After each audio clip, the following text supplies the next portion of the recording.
What's up, everybody? It's your favorite mech's favorite nerd. Today we are looking at BanDai's Super Robot Chogokin J-Decker. Now, this was sent to me by a viewer and a guy who's now become a friend by the name of Majid. Good dude, talk to him regularly, and he loves this line of robots, and he really wanted me to take a look at one, so he bought me one and sent it to me. And I am forever in his debt. His gratitude it's unparalleled. I'm very appreciative and humbled. My wife isn't as appreciative. Give me your phone. For what? I need Majid's number. What do you need Majid's number for? Because if he thinks it's such a good idea that you start another collection, he can split the cost with me every month. Look, you're not going to take Majid's number and talk to Majid. Leave Majid alone. He's my... Give it here. Calm down. I'll fix the two of you for good. Sorry, bro. But anyway, the show must go on. So he comes with a large amount of accessories, including a number of hands, which we'll take a look at. A right kind of posing hand, as well as a left posing hand. A right gripping hand that holds this baton, or almost like a asp, I think is what they're called, looking weapon, which is nicely done. Actually, it's got this riveted section in here that's all sculpted and molded, and then all the little rivets here are sculpted and molded, and it has this like paint on top and then paint on the handle piece too there. The hands seem to be just one solid piece of plastic, but he comes with that gripping hand as well as the opposite hand, and we'll just show real quick to illustrate so nobody thinks I'm selling wolf tickets. He holds it in that hand too just fine.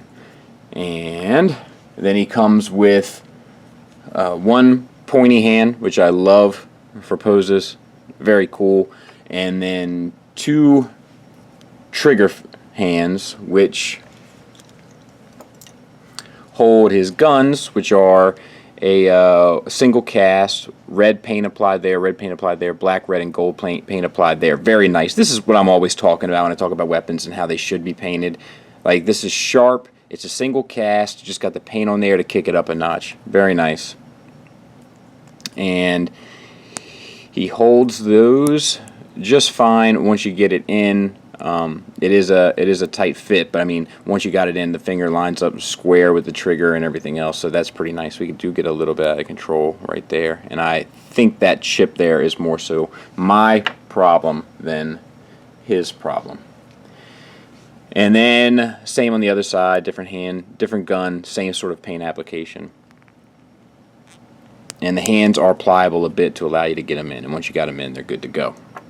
Let me show you how this wrist works for articulation purposes. So it's on a ball joint here at the base, and then it comes out to another ball peg where you would put the hand.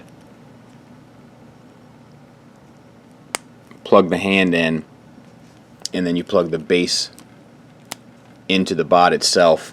So it's actually two ball pegs for the wrist. Let's talk about the figure himself. This piece is an accessory as well. It plugs into his back, and it's quite nice. This blue paint, super sharp, dark gray paint, or actually it's a black paint down there, also very sharp. And just plugs into his back, gives him this wing look. But for the sake of looking at the figure, let's just take it off for now. So the feel of it is fantastic, I must say. Like, it puts me in, let me give you something that I would compare it to. It definitely feels along the lines of this guy in terms of just how the joints move and the feel of the plastic. It's very similar. I would imagine that Perfect Effect is highly, highly, highly inspired by how BanDai has been doing theirs. So let's look at him. Head is on a ball joint that's on a hinge, so really the articulation is unparalleled by most things that I look at. Not so much the confused dog look, but you wouldn't really need it, but down and up, no problem. And then your swivel is in there as well, and you can look down, and I mean, No problem whatsoever. The head itself, you got nice painted eyes that are like a greenish blue over top of black, along with the black and red there. The gold there with that symbol done up nicely in there, and then these red translucent pieces coming off the head. It's tons of really sharp paint on there.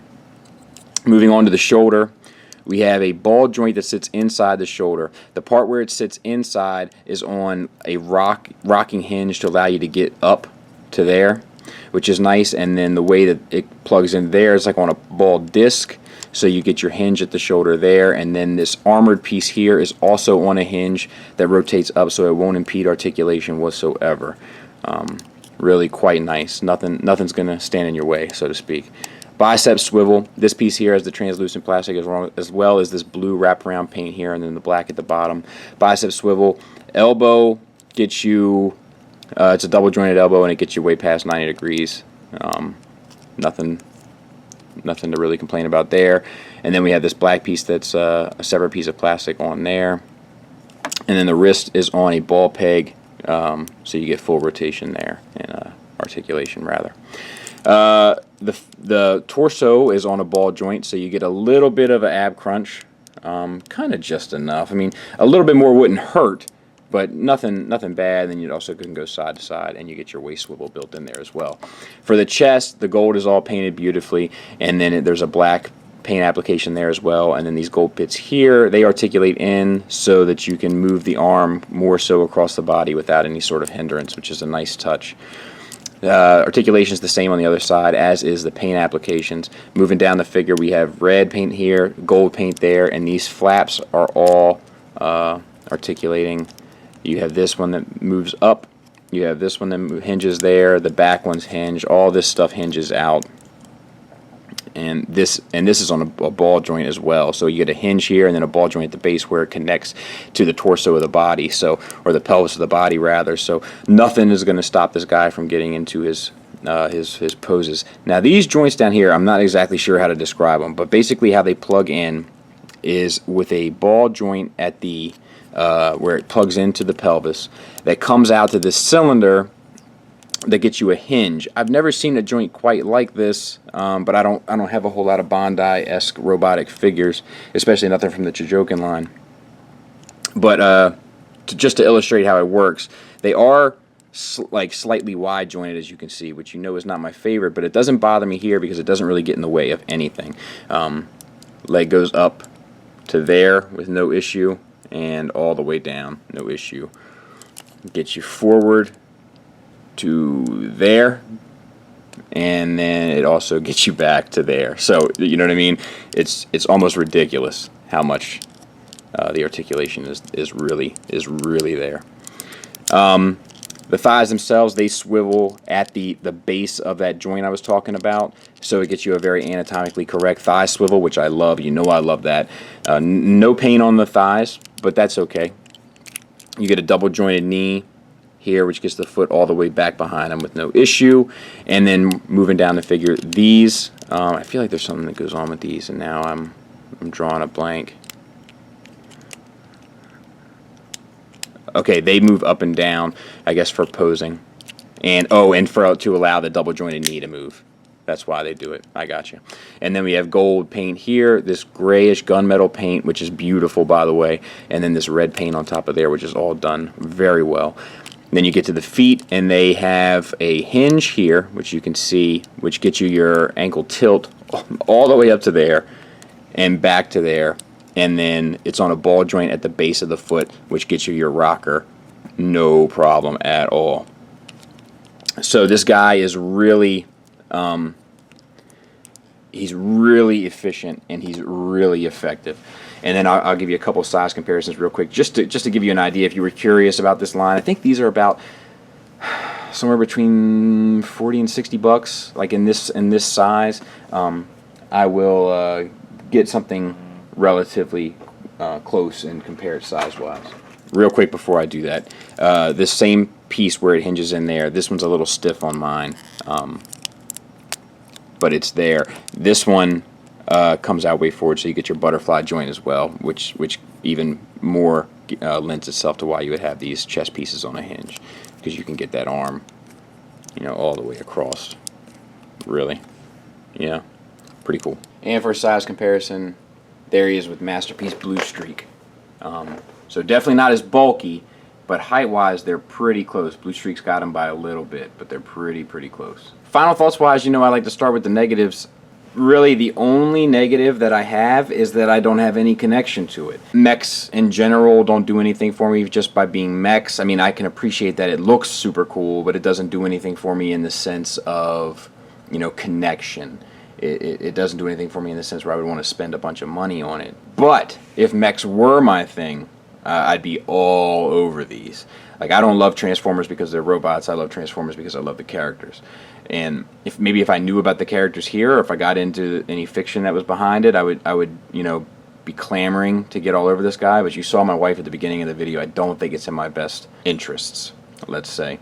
Even with that being said, I mean, I'll definitely be keeping this guy in my collection. He'll have a very prized place. He's actually going to be standing right next to Voltron on my shelves.